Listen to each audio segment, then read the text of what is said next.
podcast da LNEC Lisbon Conference 2025.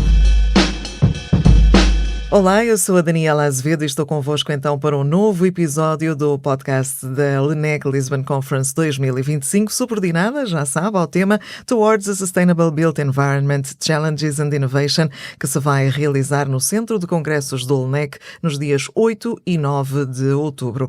Esta série de podcasts surge com o propósito de dar a conhecer os principais temas, protagonistas e objetivos da nossa conferência deste ano, e neste episódio temos a honra de contar com a presença da Brisa, neste caso de Franco Caruso, é o diretor de sustentabilidade do Grupo Brisa desde 2022. Anteriormente desempenhou funções como launcher e gestor da sustentabilidade no Grupo Brisa desde 2004, onde foi responsável pela implementação do sistema de reporte de sustentabilidade do grupo, bem como pelo lançamento, desenvolvimento e implementação de todas as iniciativas relacionadas com sustentabilidade. Franco Caruso é licenciado em Direito e iniciou a sua carreira profissional como jornalista. Doutor, muito obrigada pela sua presença. De facto, a sustentabilidade está desde logo aqui patente nesta nota biográfica. Portanto, e tendo em conta, lá está, este enquadramento da LNEC Lisbon Conference deste ano, pergunto-lhe quais são então os principais desafios nos domínios das infraestruturas rodoviárias e das cidades que considerem serem hoje as grandes questões que se levantam. Muito obrigado. Muito obrigado, Daniela. Eu queria primeiro agradecer em nome da Brisa podermos estar aqui também a participar nos podcasts organizados pelo NEC no âmbito da conferência, no Lisbon Conference 2025. E o tema é um tema central, porque quando se fala em sustentabilidade, falamos muito de... quando falamos de sustentabilidade e de mobilidade, falamos muito de automóveis elétricos, de novos combustíveis, de novos modos de transporte suaves ou neutros em carbono. E a opinião pública deixa muitas vezes de fora o built environment, as infraestruturas e o contexto urbano, para falarmos aqui de duas realidades que, enfim, que não são exatamente a mesma coisa. E quando falamos em desafios, o tema das infraestruturas e o tema das cidades é bastante complexo quando se pensa na sua conversão para a sustentabilidade ou na sua adaptação a critérios de sustentabilidade. Porque quando nós falamos de infraestruturas e falamos de cidades, falamos de coisas construídas que não são bastante perenes, não é? Quando o tempo de vida de uma infraestrutura rodoviária mede-se em décadas, o tempo de vida de uma cidade mede-se em séculos. E, portanto, é uma realidade muito mais difícil de transformar, muito mais exigente, e todas as opções que se fazem têm implementações que exigem tempo e que depois têm uma duração, um tempo de vida que ele também se mede numa escala muito temporal de um veículo automóvel ou de uma aplicação eletrónica que ajuda a gerir coisas ou de outros sistemas. Portanto, o primeiro desafio que é identificável é o da escala temporal de implementação da transformação e o da escala temporal dos impactos dessa transformação, o que obriga a exercícios de análise e de avaliação de qual é a solução. Enfim, tendo sempre presente que o ótimo é inimigo do bom, qual é a solução que é mais eficaz e que é mais eficiente e que, de facto, preenche o objetivo. Hoje, quando falamos em infraestruturas rodoviárias, os principais desafios são, para além deste, que é a escala temporal em que se trabalha, também o volume que está associado, o volume de investimento que está associado à transformação, e depois, muitas vezes, a transformação das estruturas de custos, portanto, do famoso OPEX, daquilo que tem a ver com a operação e manutenção dessas infraestruturas. Portanto, ao mudar a forma como construímos, ao mudar a forma como operamos e mantemos, isso vai ter impacto no investimento e isso vai ter impacto nos custos de operação. E, portanto, também é uma variável, é um desafio, uma variável que é um desafio muito Exato. exigente responder, porque nós temos de conseguir, por exemplo, ter menos emissões de carbono, mas temos de conseguir que a coisa seja financiável, temos de conseguir que a coisa Sim, produza um exato. resultado financeiro positivo, temos de conseguir que seja gerível do ponto de vista financeiro e do ponto de vista económico, na mesma escala temporal que essas infraestruturas têm. Portanto, esse é um desafio importante. Hoje, se nós pensarmos também, passando a um terceiro ponto aqui associado aos desafios, outro desafio é o que é que nós queremos transformar. E há desafios grandes do ponto de vista dos materiais de construção, estão associados ao tema da circularidade, que é um tema crítico, há um potencial de circularidade muito grande no setor das infraestruturas rodoviárias, relacionado com os materiais de construção, mas também com os equipamentos de via e com outros materiais ou equipamentos que as infraestruturas hoje em dia, que uma infraestrutura moderna precisa. Portanto, nós estamos a falar de usar cimento ou betão neutro em carbono, metais neutros em carbono, e a neutralização do carbono desses metais passa também por eles poderem ser reciclados. Pois, exatamente. Portanto, uma matéria-prima neutra em carbono tende a ser uma matéria-prima que tem uma grande incorporação de materiais que já foram usados previamente. Exatamente, já reciclados. Portanto, isto exige um redesenho completo da forma como se constrói, de como é que a cadeia de fornecimento entrega esses materiais já também integrados numa linha num contexto de circularidade, e portanto esse é um desafio muito, muito grande. E na Brisa, já lá vamos, mas na Brisa também é um tema que estamos a abordar. Depois há o tema tecnológico, porque quando falamos em infraestruturas de transporte e infraestruturas rodoviárias, que é aquilo que nos diz respeito, a tecnologia é importantíssima para que a utilização da infraestrutura, ela própria também seja neutra em carbono, é um desafio também difícil. Se nós agora integrarmos com as cidades, na perspectiva da relação entre infraestruturas rodoviárias de grande capacidade, autoestradas ou estradas nacionais, quando nós estamos a pensar hoje em dia em cidades, as cidades hoje em dia são áreas metropolitanas. Quando nós estamos a falar de Lisboa e Porto, acho muito giro um estrangeiro que vem para Portugal dizer que vive em Lisboa e muitas vezes está a viver ou em Sintra ou em Cascais, mas para ele é Lisboa. Nós aqui ainda não integramos completamente essa transformação. Ou então estamos a falar de comunidades intermunicipais, porque na realidade as atividades económicas e os movimentos sociais que estão suportados por essas atividades económicas hoje em dia passam por uma mobilidade intermunicipal. É cada vez mais raro uma pessoa que reside numa cidade média portuguesa fazer toda a sua vida da semana nessa mesma cidade. Precisamente, trabalho, lazer, conjugar com a educação dos filhos, sua... Exato. E, portanto, essa transformação também tem implicações muito grandes e de correlação entre o ambiente urbano e a infraestrutura rodoviária. Pois. E essa gestão da mobilidade e do espaço urbano é crítica quando estamos a falar da Sustainable Built Environment. Portanto, estes são os desafios, as grandes ordens de desafios que eu identificaria aqui, respondendo à sua primeira pergunta. Sim. Só queria esclarecer aqui um aspecto quando falámos há instantes dos impactos que podem afetar a escala temporal e a durabilidade de determinada infraestrutura. De que tipo de impactos é que poderemos estar a falar? Bom, nós estamos a falar do tema, os impactos têm a ver com as decisões de investimento. Se eu optar por uma solução construtiva de um determinado tipo, eu vou integrá-la no meu plano ou de manutenção, ou de expansão, ou de renovação. Portanto, as grandes manutenções, essas intervenções que são pesadas, já têm de incorporar soluções que garantam a sustentabilidade, portanto, o baixo impacto de carbono, o menor impacto na biodiversidade, o menor consumo de matérias-primas, o menor consumo de água, portanto, o menor consumo de combustíveis durante a própria obra. Exatamente. Portanto, todas essas dimensões são muito mais complexas. E, portanto, como são muito complexas e são muito exigentes, o resultado vai ter uma longa duração. Se nós estivermos a falar de intervenções numa autoestrada, quando nós aplicamos uma nova camada de desgaste, pretendemos que ela dure 8 ou 10 anos, temos de garantir que a solução construtiva pela qual optamos tenha de facto essa capacidade ou essa qualidade.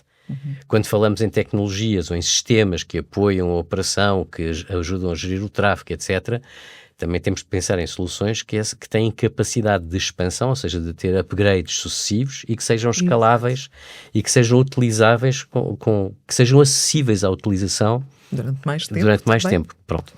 Sim, senhor.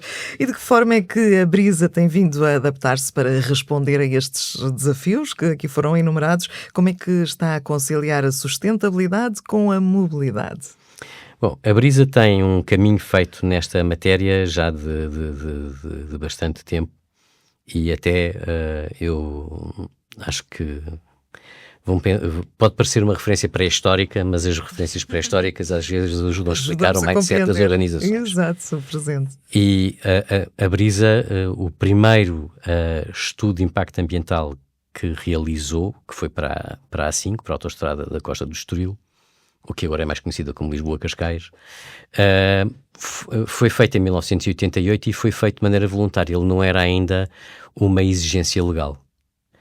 E isto tem a ver com a cultura da empresa, que é antecipar as exigências futuras. E, portanto, era bastante reconhecível que havia um benefício em termos de impactos na incorporação no projeto de uma autoestrada, da realização do estudo de impacto ambiental e, portanto, foi feito de forma voluntária. Sim. Pronto. E isso, portanto, é um indício da cultura da empresa na matéria. Hoje, passando agora para o presente e pensando um bocado naquilo que pode ser o futuro, o que nós estamos a fazer é nós temos objetivos de descarbonização das nossas atividades. E isso é um desafio muito grande que começa por eliminar os nossos consumos de combustíveis fósseis, por fazer uma conversão para a eletrificação das nossas atividades e depois, naquilo que diz respeito às infraestruturas, eu diria que se desdobra em duas grandes dimensões. Uma tem a ver com a forma como nós construímos ou fazemos obra nova, quando não é construção, quando são grandes manutenções, alargamentos, etc. Sim, é considerado uma obra nova, um alargamento. De raiz, exatamente. Ou quando nós fazemos obras de manutenção, o que é que nós podemos começar a fazer para reduzir a pegada carbónica, para reduzir os impactos da infraestrutura. E essa dimensão alarga-se também aos temas de biodiversidade, porque as autoestradas são infraestruturas lineares que, portanto, têm um impacto grande nos habitats, porque o fragmentam de uma forma prolongada e bastante... bastante relevante. Depois rasgam caminho. Rasgam caminhos e, portanto, nós fizemos durante muito tempo um trabalho de mitigação e compensação desses impactos e hoje estamos a iniciar uma nova forma de gerir os impactos da biodiversidade, que é uma forma de gestão regenerativa. Claro. Ou seja, na prática, procuramos reconstruir os habitats nas zonas que estão sob a nossa influência, sob a nossa responsabilidade, de maneira que eles próprios tenham um valor, vamos dizer assim, de arranque para a expansão da biodiversidade nas zonas limítrofes da autoestrada. Exatamente, na zona Isso nós já estamos a fazer, realizámos um piloto em 2024 e em 2025 já passámos do piloto à implementação desse modelo numa zona, por enquanto, diria, prototípica, vamos dizer assim, mas é uma coisa que nós pretendemos escalar às zonas de alto valor natural que são impactadas pela rede de autoestradas da Brisa. Portanto, hoje a sustentabilidade, a nossa forma de atacar isto está aqui e depois, obviamente, também estamos a testar novos materiais em matéria de circularidade. Temos 6 pilotos para testar pavimentos que obedecem a uma lógica de economia circular. Eles não são pilotos absolutamente equivalentes porque nós fazemos uma distinção regional entre soluções técnicas que podem ser usadas no norte do país e soluções técnicas que podem ser usadas em zonas mais quentes do país. Portanto, estamos a olhar para isso e estamos a fazer pilotos para perceber, lá está, para definir os padrões que vamos usar no futuro quando fazemos repavimentações, quando fazemos substituições de equipamentos de via, etc. Porque os materiais são diferentes, são manifestamente diferentes. Os agregados, por exemplo, de um pavimento podem ser diferentes. Sim. Se eu quiser incorporar plástico, pode não ser o mesmo plástico no Alentejo, concretamente na A6, estamos a fazer testes, claro. ou no norte do país. Entre o agregado e os ligantes que são usados, pode haver aqui diferenças muito grandes de composição. Sim. Pronto, e isto implica também uma integração com os fornecedores desses materiais e, portanto, esses pilotos também são importantes porque nós temos de trabalhar a abordagem tem de ser uma abordagem sistémica. Nós temos de pensar nisto como um sistema, e é isto que nós estamos a construir. Estamos a rever o sistema que tínhamos em colaboração com os nossos parceiros desse sistema. Claro. Com os nossos E fornecedores. clientes também? Ainda não. Há algum feedback? Ainda não. É cedo. O cliente só tem sensibilidade quando a coisa assim, quando o impacto já está implementado, então ele vê. Porque senão ele, se vir uma coisa episódica, vai achar que nós estamos a fazer coisas para inglês ver, ou enfim, uma coisa desse género. Portanto, essa não é a nossa cultura. E depois há uma segunda dimensão, que é uma dimensão tecnológica, que é como é que nós integramos a infraestrutura rodoviária com a mobilidade, com o sistema de mobilidade em geral. Como é que nós integramos com outras soluções? Como é que nós viabilizamos a transição para a mobilidade elétrica? Nós estamos a fazer um investimento pesado no desenvolvimento de uma rede de carregamentos rápidos e ultra rápidos na nossa rede, na rede que nos está concessionada de autoestradas. Vamos ter 396 pontos de carregamento rápido e ultra rápido até ao final deste ano. Portanto, estamos a expandir a rede e vamos concentrá-los sobretudo na A1 e na A2, porque é onde há maior tráfego e há maior procura dos carregamentos. Mas também estamos a pensar de que maneira é que nós podemos contribuir para alavancar a criação de uma rede de carregamentos elétricos no país que de facto dê conforto às pessoas e que lhes, no sentido de confiarem que vão poder ter autonomia para viajar, ou seja, condições muito semelhantes àquelas que têm atualmente com o modelo baseado em combustíveis fósseis, mas ao mesmo tempo também poderem tomar a decisão de passarem de um carro tradicional, com motor a gasóleo ou a gasolina, para um carro 100% elétrico, porque isso é um investimento pesado para a maioria das famílias portuguesas. Portanto, aqui também temos a mesma abordagem. É um tema em que estamos a trabalhar e estamos a procurar fazê-lo em colaboração. A rede primária que nós criámos de pontos de carregamento em autoestradas foi feito com 6 parceiros, 6 empresas do setor de energia. Portanto, é este o caminho que estamos a fazer. E depois, obviamente, na integração com as cidades, nós temos uma marca que é a Via Verde, que tem uma série de soluções tecnológicas que não são só para cobrança eletrónica de portagens e que são uma plataforma de facilitação para a utilização do espaço urbano, quando nós falamos de uma aplicação como o Via Verde estacionar. Claro, mas outras que nós estamos a procurar, já temos a integração de scooters elétricas, de bike sharing ou de partilha de motos elétricas. Sim. Já temos também a integração na Via Verde do pagamento de alguns transportes públicos e, portanto, aí estamos a olhar para uma coisa que é facultar à pessoa escolher a cada momento ter a resposta económica e de transporte mais acessível ou mais eficiente e, ao mesmo tempo, com menor pegada. E é que mais se adequa a si. Exatamente. Lá está, neste porque essa individualização e essa customização ao nível da oportunidade é que vai permitir racionalizar o sistema. E esse é o desafio maior que têm operadores de infraestruturas que também operam serviços de mobilidade. E que projetos tem a Brisa em curso no âmbito do investimento para a resiliência destas nossas infraestruturas? Bom, nós temos um projeto... Aqui acho que vamos falar de uma coisa que é um bocadinho, pode parecer um bocado esdrúxula para o cidadão médio, mas é fácil de explicar. O tema dos riscos climáticos é talvez o tema mais desafiante na perspectiva da resiliência das infraestruturas. E nós, entre 2022 e 2025, fizemos um exercício bastante aprofundado e diria mesmo bastante duro, de avaliação dos riscos climáticos que impactam efetivamente as infraestruturas que são sob a nossa responsabilidade. E que lhes reduzem o tempo de vida, que talvez não fosse o inicialmente pensado ou previsto. Isso, e que podem trazer aqui riscos agravados que podem impactar a circulação na autoestrada, a durabilidade da infraestrutura, como estava a dizer, que nos podem obrigar, que nos levam a cautelar ou a procurar identificar soluções que nos permitam mitigar esses riscos. E, portanto, fizemos um exercício que nos permite perceber se o desafio climático maior para nós são os grandes incêndios, se são as inundações súbitas, se são os temporais muito grandes, em alguns sítios se há alterações dos padrões de vento que representem ou que comportem a necessidade de cautelar os riscos associados a essas alterações, que podem passar, por exemplo, por reforçar equipamentos de via. A sinalética que existe em autoestrada hoje em dia tem de ser reforçada porque já há alterações dos padrões de vento em algumas zonas do país que nos levam a cautelar, garantir que esses painéis são eficientes para resistir a essas transformações. Exato. Portanto, nós estamos a avaliar isso, estamos também a avaliar isso, o impacto económico e financeiro que isso pode ter, não é? E as mangas de vento, coitadas. Sim, as mangas de vento, coitaditas, elas aguentam, porque... Cada vez mais sujeitas a esses ventos fortes. Sim, mas elas, como têm um nome o nome técnico delas dá origem a uma expressão muito portuguesa que é dar na veneta, elas chamam-se venetas.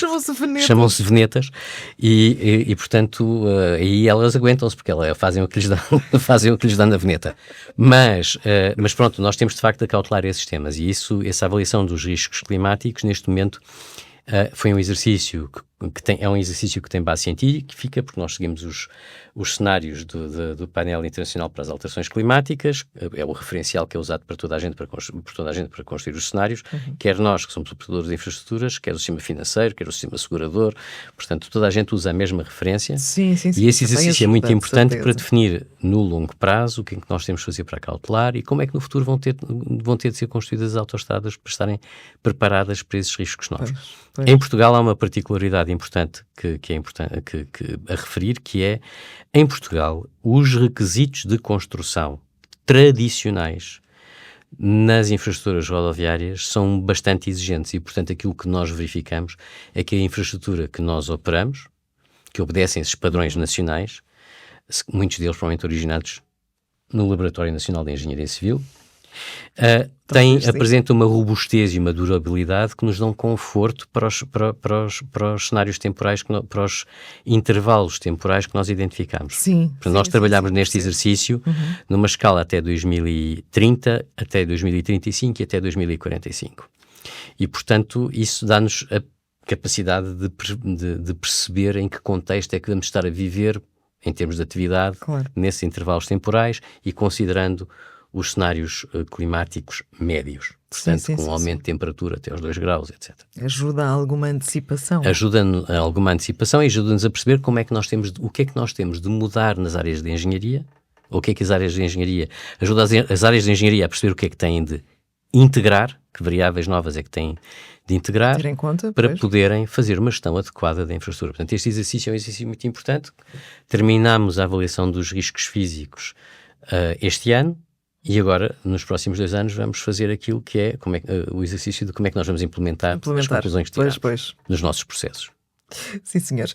Como é que o Dr. Franco Caruso perspectiva que venham a ser as cidades do futuro em matéria de mobilidade? Vamos ter aqueles carregamentos dos carros em movimento, como vimos naqueles testes na Califórnia? Isso é uma utopia?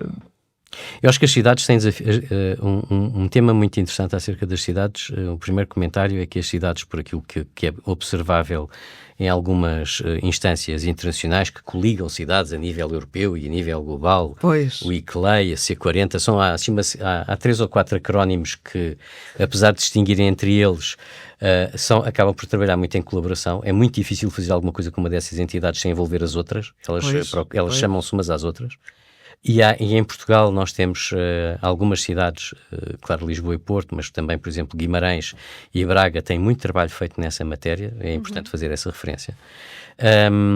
As cidades do futuro não é difícil antecipar, porque as cidades vão todas, as cidades estão todas a crescer, essa tendência está identificada já há um bocadinho mais de uma década, mas não sabe exatamente como é que vão crescer, porque do ponto de vista teórico há um confronto entre aquilo que seria o ideal teórico e aquilo que é a realidade que se perspectiva. Se nós quiséssemos cidades que fossem mesmo sustentáveis do ponto de vista de materialidade, falaríamos em cidades compactas. Em cidades onde a Daniela, eu e os nossos ouvintes poderiam ir com alguma tranquilidade, sem recurso a meios de transporte pesados, trabalhar, ir ao cinema, ir às compras, os filhos irem à escola, ou irmos assistir a um concerto. Mas isso não é assim, aquilo que nós estamos a assistir. Esse é o ideal. É o ideal. Esse é o modelo ideal. Por exemplo, há uma organização internacional que é o World Resources Institute, que durante muito tempo defendeu a necessidade das cidades compactas, mas não há cidades compactas. Poderá vir a haver bairros compactos dentro de cidades. Pois. E essa era um bocado um ponto de partida. Uma solução seguida em Lisboa, que era a ideia de cada cidade cada bairro tem a sua praça, e a ideia era um bocado as praças serem uma espécie de inner core da vida social e económica de um bairro, mas isso é, como disse a Daniela, são as utopias. A realidade é que nós vamos ter a necessidade de responder a uma mobilidade extremamente oportunista, ou seja, uma pessoa vai comprar uma casa não necessariamente num sítio próximo do sítio onde trabalha, vai poder trabalhar remotamente, mas se calhar vai trabalhar remotamente não todos os dias da semana, e vai depender de uma grande interoperabilidade ou multimodalidade dos modos de transporte disponíveis da cidade. E eu pegaria, por exemplo, no caso da área metropolitana de Lisboa, que foi uma área que a Brisa estudou há 10 anos num grande projeto internacional. Lisboa tem uma oferta completa de modos de transporte. Tem os pesados todos, tem o autocarro, tem o elétrico, tem o metro, até tem o transporte fluvial, porque deve ser considerada a ligação entre a margem sul e a margem norte do Tejo. Tem, hoje em dia, uma quantidade enorme disponível de modos de transporte suaves, bicicletas elétricas, vias cicláveis, que também são importantes, mesmo quando não falamos de redes de bike sharing, que uma pessoa ter a sua bicicleta e poder andar em segurança, pelo menos nos grandes corredores. Tem o tema das scooters elétricas, tem uma série de soluções, tem os táxis, tem os TVDs e depois tem o transporte individual. Portanto, a oferta é completa. Agora, como é que ela funciona de maneira racional e eficiente? Isso é que é o exercício mais difícil. E o exercício mais difícil vai passar por tecnologia, claro, e também vai passar, provavelmente, por hábitos culturais. Pela mudança da nossa cultura de mobilidade, que já começou a mudar, mas se calhar ainda precisa de se transformar, mas vai transformar-se mais facilmente se tiver plataformas que facilitam a escolha a cada momento. Que ajudem a integrar, sai deste transporte, entra naquele e assim poderá chegar ao destino. Exatamente. Sim, esse jogo será positivo. E nesta combinação de utopia e de realidade devemos de chegar a algum lado, tenho a certeza. Chegar a um bom porto. Como tem a Brisa feito a promoção de soluções técnicas ambientalmente sustentáveis? Pode também elucidar-nos? Olha, eu começava por falar do que temos feito justamente com o Via Verde Elétrico relativamente à mobilidade elétrica. Porquê é que nós entramos neste domínio? Nós entramos neste domínio porque não era o nosso negócio habitual, a venda de energia, porque nós acreditamos que temos de contribuir para a descarbonização do tráfego automóvel. E sabemos que uma barreira é a autonomia dos veículos. Sim. Isso é uma coisa que está... enfim, quem tem solução para isso são os construtores automóveis, os fabricantes das baterias e quem desenvolve o software que permite otimizar a utilização das baterias.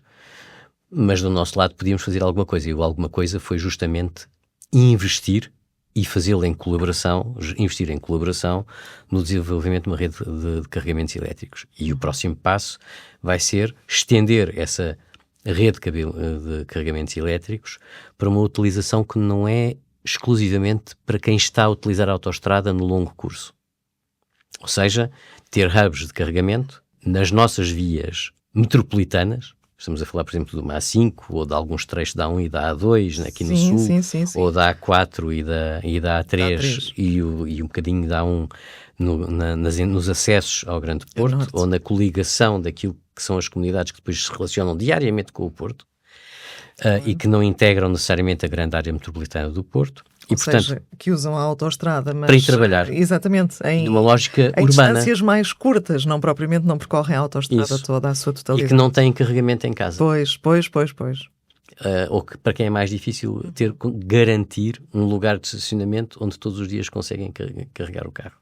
E, portanto, nós estamos a trabalhar na resposta a essa necessidade e em breve vamos dar corpo à primeira expressão da nossa resposta a essa necessidade. Portanto, isso é uma solução técnica, uma solução de negócio, se quiserem, mas é uma oferta em termos de produto, de serviço, que nós consideramos que é importante quando estamos a falar em mobilidade sustentável. Tem muito a ver com a utilização da autoestrada. Pois. E com a descarbonização da utilização da autoestrada. Depois estamos a olhar para soluções técnicas, voltando ao tema do Built Environment, mais concretamente, que tem a ver justamente com aquilo que estamos a fazer como consequência da avaliação de riscos climáticos, em que estamos a fazer experiências no domínio, estamos a aprender em matéria de circularidade, estamos a aprender com os nossos fornecedores, porque o que estamos à procura neste momento é de conseguir perceber quais são as bases, quais são os fundamentais técnicos e económicos para conseguir uma transformação de sistema.